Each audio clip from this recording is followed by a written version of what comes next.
बिस्मिल्लाहिर्रहमानिर्रहीम। अस्सलाम वालेकुम। उर्दू स्टोरी प्लस में खुश आमदीद। व्यूअर्स, आज की इस वीडियो में मैं किसी की ज़िंदगी पर बीती सच्ची कहानी लेकर आपकी खिदमत में हाजिर हुई हूँ। नए आने वाले साथियों से गुजारिश है कि अगर अभी तक आपने हमारा channel Urdu story plus subscribe नहीं किया तो इसको लाजमी सब्सक्राइब कीजिए। चलिए अपनी कहानी शुरू करते हैं। मेरा नाम नादिया है। आज मैं आपको अपनी माँ की दास्तान सुनाऊंगी।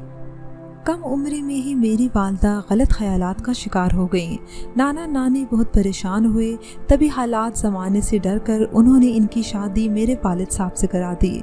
मेरे वालिद मैट्रिक पास और नहायत सीधे साधे दयानतदार इंसान थे।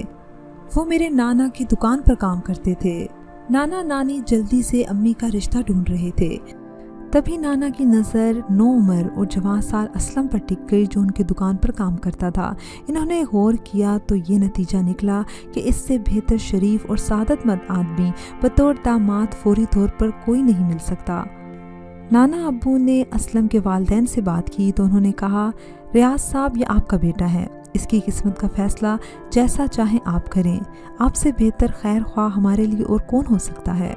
हमारे लिए तो ये फ़ख्र की बात है कि आप हमसे रिश्ता नाता जोड़ना चाहते हैं, जबकि हम इस काबिल कहाँ हैं। अपने एक अदना मुलाजिम को बेटी का रिश्ता देना मानी रखता था। मेरे ददियाल वाले गरीब लोग थे। वो तो बहुत खुश थे कि इनके बेटे को सहारा मिल रहा है। इन्होंने हर बात पर सर तस्लीम खम किया और नाना की हर शर्त मान ली। यूँ असलम रहीम यानी कि मेरे वालिद साहब ने 9 उम्री की उम्र में मेरी वालदा से शादी कर ली। शादी के 7 माह बाद मेरी पैदाइश हुई और वालदा 16 बरस की उम्र में मेरी माँ बन गई। मैं 7 माह की पैदा हुई थी, जिसके बचने की उम्मीद कम होती है। फिर भी नानी खाला ने बहुत ध्यान और दिक्कत से मुझे पाला। खाला अगरचा अम्मी से 5 बरस छोटी थी, मगर बहुत बाशऊर थी। अम्मी ने तो मुझे बस जन्म दिया था, फिर हाथ ना लगाया, जबकि नानी ने पाला और खाला ने संभाला। यूँ वक्त के साथ साथ में बड़ी होती चली गई। कहते हैं जिसे अल्लाह रखे इसे कौन चखे। मैं बहुत कमज़ोर पैदा हुई थी, लेकिन नानी की देखभाल ने मुझे ना सिर्फ नई ज़िंदगी दी बल्कि तंदुरुस्त और तवाना भी हो गई और एक सेहतमंद खूबसूरत बच्ची की सूरत में नाना के आंगन में चहकती फिरती थी। वालदा तो एक कम सन माँ थी, बल्कि एक अल्लड़ सी लड़की जो खुद बचपने की हदूद से निकल न पाई थी। वो माँ के फ़राइज़ से नावाकिफ़ थी। मुझको क्यों कर संभाल लेती। इस ज़माने में घर घर VCR पर फिल्म्स चला करती थी। हमारे नाना के घर भी रात को VCR की नेमत से फ़ायदा उठाया जाता था। इस शौक़ का खमियाजा इनको कम सन और नादान बेटी की नादानियों की सूरत में भुगतना पड़ा और मुलाजिम को घर दामाद बनाना पड़ा। अम्मी जान शादी के बाद भी ना सुधरी और अपनी मनमानियों के बायस मुसलसल मुख्तलिफ मसाइल का शिकार होती रहीं। इन मसाइल की वजह से इनके बुज़ुर्ग उम्र भर परेशान रहे और इनको समझाते ही रहे, मगर वालदा साहिबा जाने किस मिट्टी की बनी थी कि इन पर बुज़ुर्गों की बातों का कुछ असर ना होता। बड़ों की डांट डपट और नसीहत इनको मज़ीद बागी बनाती रही। जब मैं बाशऊर हो गई तो अम्मी के बारे में राय ये थी कि वो आज़ाद ख्याल ही नहीं बल्कि कुछ अजीब नफ्सियात की मालिक थी। शायद ये छोटी उम्र में रोमानवी फिल्में देखकर गलत सोचों का शिकार हो जाने का नतीजा था कि शादीशुदा हो जाने के बावजूद गैर मर्दों से दोस्ती कर लेती थी और इसी वजह से मुसलसल मुख्तलिफ मसाइल का शिकार होती रहती। शुरू में तो अब्बू नाना के घर में दबे दबे रहे, लेकिन इनके इंतकाल के बाद इन्होंने ये महसूस करना शुरू कर दिया कि अब इनको यहाँ नहीं रहना चाहिए। जो शफ़क़त अपने दामाद से नाना को थी वो मामू को ना थी, बल्कि वो इनको अपने कारोबार के लिए ख़तरा समझते थे। जब बड़े मामू का सलूक मेरे वालिद से नौकरों का सा हो गया तो अब्बू ने अलहदा घर लेकर रहने का अंदिया दे दिया। नानी भी बहू से डरती थी। उन्होंने कहा, बेटे जैसे तुम्हारी मर्ज़ी, किसी और जगह मुलाजमत ढूंढ ली है तो बेशक अपनी बीवी बच्चों को ले जाओ, हमें कोई एतराज़ नहीं। यूँ अब्बू अपने कुंबे को लेकर अलहदा घर में रहने लगे। मकान मतवसत दर्जे की आबादी में था, कम कराया था, मगर यहाँ उन्होंने आज़ादी का सांस लिया। जल्द ही अल्लाह ने मदद की और माकूल तनख्वाह पर एक सेठ साहब के मुंशी हो गए। मकान का किराया भी सेठ साहब ने देना मंजूर कर लिया, जो कि तनख्वाह के अलावा था। अच्छी गुजर बसर होने लगी। अब्बू तो सुबह के निकलते और शाम को लौटते। वालदा ने नानी से कहकर छोटी बहन रिजवाना को साथ रख लिया। कि एक अकेली घर और बच्चे नहीं देख सकती। इन दिनों हम दोनों बहनें थी और हमारा एक छोटा भाई था जो सिर्फ 6 माह का था। खाला रिजवाना मेरे नन्हे मुन्ने भाई से बहुत प्यार करती खुशी खुशी अम्मी के साथ रहने को आ गई। नए घर में आए कुछ दिन ही गुजरे थे कि अम्मी घर से गैर हाजिर रहने लगी और हम तीनों बच्चों को खाला के सुपुर्द करके चली जाती, जो सारा दिन हमारा ख्याल रखती और खाना भी पकाकर खिलाती थी। छोटी बहन होने के नाते सारे काम अपना फ़र्ज समझकर करती थी। एक रोज़ अब्बू को मोहल्ले के एक शख्स ने इशारतन कहा कि मियाँ, तुम तो दिन भर बच्चों का पेट भरने मेहनत मशक्क़त के लिए निकले होते हो, लेकिन ये तुम्हारी बीवी सुबह सवेरे तुम्हारे जाने के बाद बन ठन कर कहाँ चली जाती है और शाम को तुम्हारे आने से कबल लौट कर आ जाती है। क्या ये भी तुम्हारी तरह नौकरी करती है? वालिद साहब इस आदमी की बात सुनकर हैरान हो गए। बात बना दी कि हाँ, नौकरी पर जाती है, मगर शक की चिंगारी इनके दिल में भड़क उठी। अब वो बेसुकून हो गए थे। अचानक घर आ जाते, अम्मी को गैर हाजिर पाते तो मुझसे खाला से पूछते कि समीना कहाँ गई है। हम क्या जवाब देते? वो हमको क्या बताकर जाती थी कि वो कहाँ जा रही हैं? अम्मी और अब्बू में इख्तलाफात बढ़ने लगे। अब इसी बात पर झगड़ा रहता, जिससे घर का माहौल बहुत ख़राब हो गया था। लेकिन फ़िलहाल मोहल्ले में किसी को अंदरूनी इख्तलाफात का इल्म नहीं था। ताहम अब्बू ज़हनी अज़ियत में मुब्तला थे। रफ्ता रफ्ता इनका ये हाल हुआ कि वो हरदम अपनी बीवी को शक की निगाह से देखते थे। मोहल्ले वालों से भी कब तक ये बात छुपती। जब वो अब्बू की गैर मौजूदगी में अम्मी को नित नई गाड़ियों से उतरते देखते तो उन्होंने अब्बू के कान खाना शुरू कर दिए कि शरीफों का मोहल्ला है और ये कोई अच्छी बात नहीं कि आपकी गैर मौजूदगी में गैर आदमी आपकी ज़ौजा मोहतरमा को लेने या छोड़ने आते हैं।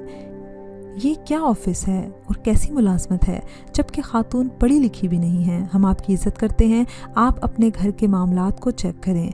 अब्बू क्या चेक करते, वो तो पहले से ही इस अमर पर परेशान थे। एक रोज़ अब्बू अपने काम से अचानक जल्दी घर आ गए। इस वक्त तक अम्मी घर नहीं आई थी। वो दरवाजे में खड़े हो गए कि देखूं किधर से और किस तरह आती है। इसी वक्त वो एक लंबी चमकीली कार से उतरी और सामने वाली गली से पैदल चलकर घर की तरफ आ रही थी कि वालिद साहब ने इस नज़ारे को घर के दरवाजे पर खड़े होते हुए देखा। जब वो घर में दाखिल हुई, इन्होंने इनको बालों से पकड़कर घसीटा और घर के दरवाजे से धक्का देकर गली में निकाल दिया। वालदा अब क्या तावीलें देती या लड़ती झगड़ती, वो अपने भाई के घर नानी अम्मी के पास चली गई। तब खाला को भी नानी आकर ले गई। अम्मी काफ़ी अरसा अपनी माँ के घर रहीं। अब्बू हमारी फुप्पी को ले आए जो हमारे साथ रहने लगी, मगर फुप्पो कितने अरसे अपना घर छोड़कर हमारे साथ रहती। वो रोज़ अपने भाई को समझाती थी कि देखो असलम, बीवी को माफ़ कर दो, इससे वादा ले लो कि आइंदा ऐसा ना करेगी। तुम्हारा बेटा बहुत छोटा है और ये दूध पीता है, माँ के बगैर नहीं जी पाएगा। ऊपर के दूध से बच्चा कमज़ोर और बीमार रहने लगा है। बहन के समझाने पर अब्बू हमारी नानी के घर गए। नानी खुद चाहती थी कि बेटी के शोहर से सुलह हो जाए ताकि छोटे बच्चों को इनकी माँ की जुदाई ना सहनी पड़े। वालदा से वादा लिया गया कि आइंदा ऐसी गलती ना करेंगी और बगैर शोहर की इजाज़त घर से नहीं निकलेंगी। वो भी शायद हमारे लिए उदास थी। वादा किया कि अब ऐसा कभी नहीं करूँगी जिससे घर की इज्जत पर हर्फ आता हो। अम्मी घर लौट आए। हम बच्चे तो खुशी से दीवाने हो रहे थे।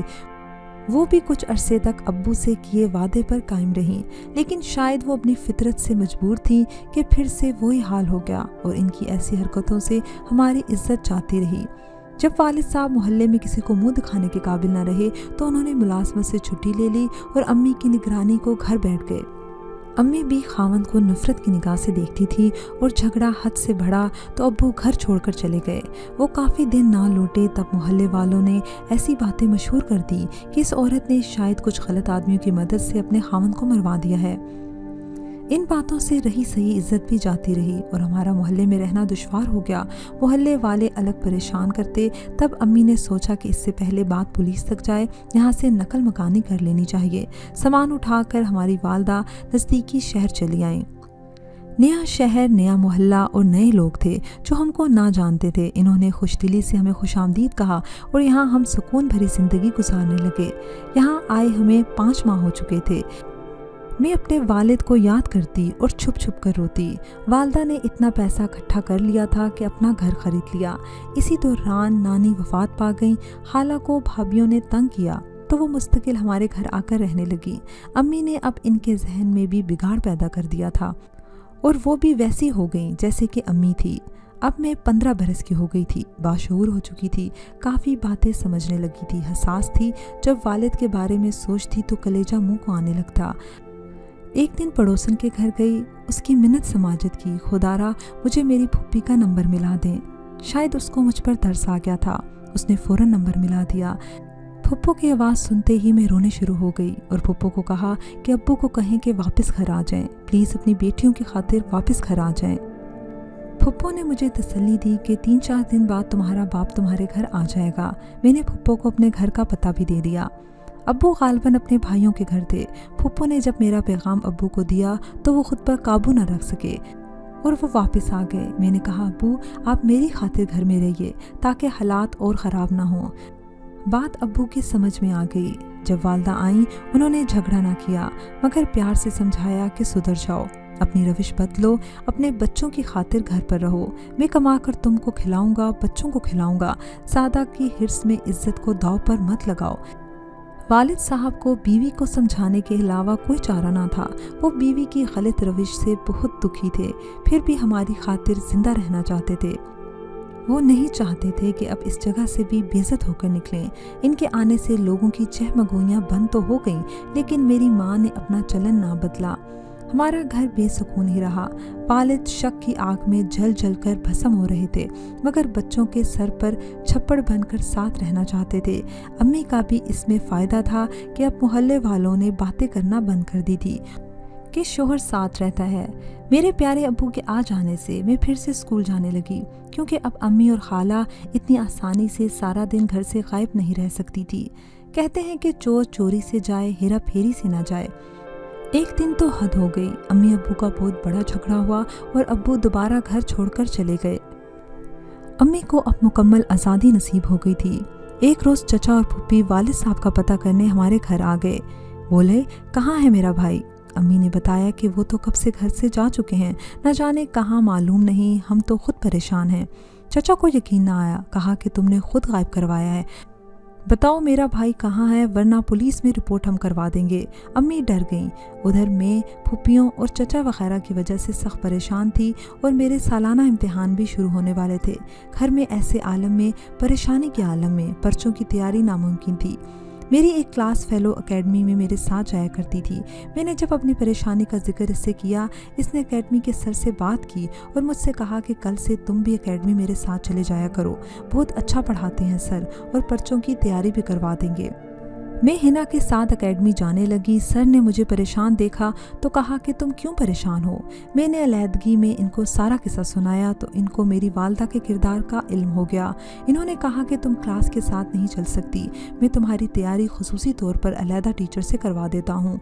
इन्होंने एक शख्स के ज़िम्मे लगा दिया ये काम, इस लड़की को तुमने ख़ास तवज्जो देना है, ज़्यादा टाइम लगाना है ताकि ये पर्चों में कामयाब हो जाए। लिहाजा एकेडमी के बाद भी 2 घंटे वो मुझे पढ़ाते थे। 2-3 रोज़ तो इन साहब ने बहुत खलूस और तवज्जो से पढ़ाया, लेकिन फिर इनकी नीयत ख़राब हो गई और एक रोज़ जबकि तमाम तालिब इल्म चले गए तो इन्होंने क्लासरूम का दरवाज़ा बंद कर दिया और मुझे बेआबरू करना चाहा। मगर मैंने उनकी मिन्नत समाजत की और कहा, सर जैसी मेरी माँ है मैं वैसी नहीं हूँ।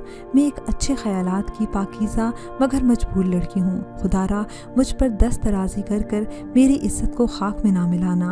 अगर मैं आपको इतनी पसंद आ गई हूँ तो बेशक आप मुझसे निकाह कर लें, मैं आपके साथ कोर्ट मैरिज करने को भी तैयार हूँ। कम से कम जायज़ तरीके से तो आपकी कहलाऊँगी।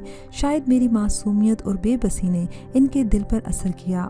बोले, मगर मैं तो उम्र रसीदा और शादीशुदा हूँ, मेरे 4 बच्चे हैं, क्या ऐसी सूरत में तुम मुझसे निकाह कर लोगी? हाँ मैं कर लूँगी। आप उम्र रसीदा हैं या बाल बच्चों वाले हैं, मगर आप मुझे इज़्ज़त तो दे सकते हैं। इज़्ज़त की ज़िंदगी के साथ शोहर की हलाल की कमाई ही औरत का फ़ख्र होती है। मैं इस पर भी फ़ख्र करूँगी, बेशक आप मुझसे 20 बरस बड़े क्यों ना हों, क्योंकि वालिद तो पता नहीं जिंदा हैं या किसी ने इनको ख़त्म करवा दिया है। मेरे चचा तो यही रट लगाए हुए हैं कि हमारे भाई को मरवा दिया गया है। माँ उम्र रसीदगी की तरफ जा रही है, ऐसे में इनकी हिर्स भरी तबीयत का पहला निशाना मैं बनूंगी और मैं ऐसा हरगिज़ नहीं करना चाहती। इससे तो बेहतर है मेरी शादी इस फ़कीर से हो जाए जो मुझे इज़्ज़त से अपने घर में रखे, जहाँ मेरी इज़्ज़त महफूज हो। मैं हिचकियाँ लेकर रो रही थी। इस शख्स के अंदर का शैतान उसी वक्त मर गया और ज़मीर जाग गया। इसने कहा, बेशक तुम एक ऐसी लड़की हो कि कोई भी मर्द तुमसे शादी करके फ़ख्र महसूस कर सकता है। मैं तुमसे शादी नहीं कर सकता क्योंकि मेरी बीवी तुम्हारी ज़िंदगी दोज़ख बना देगी। हाँ, हम अपने छोटे भाई के लिए रिश्ता ढूंढ रहे हैं। वो आजकल एक प्राइवेट फर्म में नौकरी कर रहा है। अगर तुम राज़ी हो तो मैं अपने छोटे भाई से तुम्हारा निकाह करवा दूंगा। बहरहाल मैं अपने गलत इरादे पर शर्मिंदा हूँ।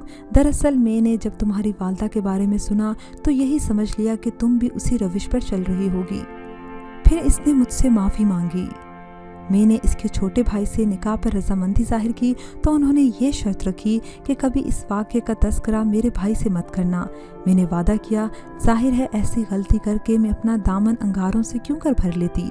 सर ने मेरी शादी अपने छोटे भाई से करवा दी। वहाँ तो क्या मामू भी शरीक ना हुए, मगर मुझे किसी की परवाह न थी। मेरे शोहर असगर बहुत अच्छे हैं, किरदार में हीरा हैं, जिन्होंने मुझे इज्जत दी और ज़िंदगी का सुख दिया और कभी मेरी माँ का ताना मुझे ना दिया। फुप्पो ने मेरी छोटी बहन को माँ से ले लिया क्योंकि वालिद साहब का कोई सुराग न मिला। छोटा भाई माँ के साथ रहा, मगर जब वो बाशऊर हो गया तो ख़ुद मेरे पास आ गया, जिसको मेरे खामन ने पढ़ाया लिखाया और उसको MBBS करवाया। आज इसकी ज़िंदगी सुधर गई है और छोटी बहन की शादी फुप्पो ने अपने बेटे से कर दी। वो भी अपने घर में खुश है, मगर माँ अब अकेली रह गई है, जिसका बुढ़ापा ख़वार है। इनके लिए हर नमाज के बाद मैं अपने रब से रहमत की दुआ करती हूँ और ये भी दुआ करती हूँ कि या अल्लाह मेरी माँ के गुनाहों की सज़ा हमें मत देना। नाज़रीन, मुझे उम्मीद है कि आपको कहानी पसंद आई होगी। कमेंट सेक्शन में अपनी राय का इज़हार लाजमी कीजिएगा। अगली कहानी तक इजाज़त दीजिए। अल्लाह हाफ़िज़।